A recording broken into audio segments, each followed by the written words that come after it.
To disassemble the SF2H pump, place it down and loosen the yoke knob.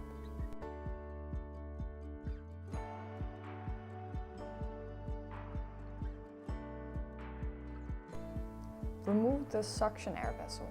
The discharge air vessel cannot be removed as it is glued to the top cylinder.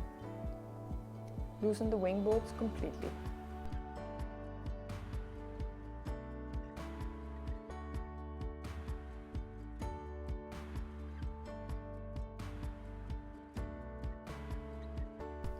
You can now lift the SF2H pump unit out of the cage.